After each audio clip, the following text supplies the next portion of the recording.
बिस्मिल्लाहिर्रहमानिर्रहीम। आज हमारा टॉपिक है लैंग्वेज और पीस एंड वार के लैंग्वेज का पीस में और वार के अंदर कैसे इस्तेमाल किया जाता है। एक ऑस्ट्रिया के जो एक फ़िलासफ़र हैं,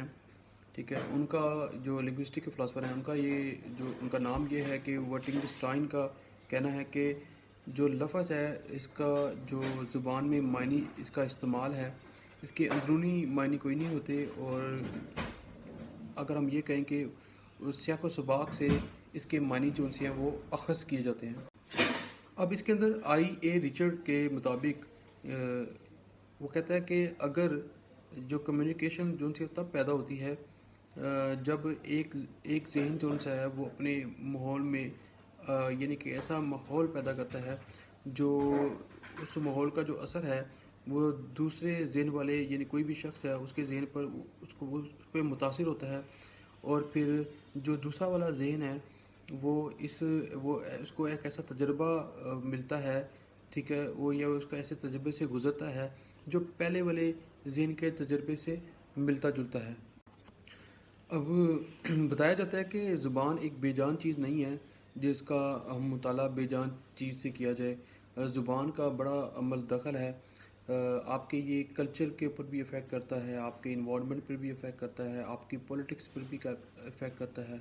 आपके बिहेवियर पर भी इफ़ेक्ट करता है, आपके एटीट्यूड पे भी इफ़ेक्ट करता है। अब थोड़ा सा हम इसको आगे लेके चलें कि ज़ुबान के फ़ायदे और नुकसान क्या हो सकते हैं। अब ज़ुबान से आप किसी के दरमियान में जो सा है वो अमन पैदा कर सकते हैं, यानी कि दो मुल्कों के अंदर अगर लड़ाई हो रही है, ठीक है, तो आप ज़ुबान इस तरह की शाइस्तगी से इस्तेमाल करें, पोलाइटली इस्तेमाल करें, ठीक है, और जिससे आप दो मुल्कों के अंदर जो जंग हो रही है उसको आप सुलह के अंदर तब्दील कर सकते हैं, और ज़ुबान ही से जो सा है वो आग भड़का सकते हैं, ठीक है, मज़ीद तशद्दुद की तरफ ले जाया जा सकता है। ज़ुबान का इस्तेमाल बहुत अहम किरदार अदा करता है किसी भी माशरे में। अब आप देखें कि 20वीं जो सेंचुरी है, 20वीं सदी है, ये 21वीं सदी है, उसके अंदर जो जंगी हालात पैदा हो गए, जो अमन जो सा वो बर्बाद हो गया, उसके पीछे लैंग्वेज का ही इस्तेमाल है। अगर पॉलिटिकल लीडरशिप जो सी है और मिलिट्री लीडरशिप जो सी है वो अगर मिलकर अमन की ज़ुबान इस्तेमाल करे तो पूरी दुनिया के अंदर अमन पैदा किया जा सकता है। और लेकिन क्योंकि अब डिफरेंट जो से हैं वो यूरोपीय यूनियन के जो थिंक टैंक हैं वो अब जो सा है वो अमन की वार यानी कि पीस वार को जो सा उन्होंने लफ्ज़ इस्तेमाल किया है कि अगर पीस के चाहते हैं तो वार करनी पड़ेगी, और वो डिफरेंट जो सा है उसके टैटिक्स जो से हैं वो हरबे इस्तेमाल किए जाते हैं जिससे इंसानी ज़िंदगी को नुकसान होता है। अब इसके अंदर सबसे अहम चीज़ बात है कि एक्सिस ऑफ ईवल किसे कहा जाता है। एक्सिस ऑफ ईवल आप देखें कि इस चीज़ को कहा जाता है कि आप किसी जो सियासी मुखालफिन हैं आप उनको एक्सिस ऑफ ईवल के नाम से पुकारना शुरू कर देते हैं। इसी तरह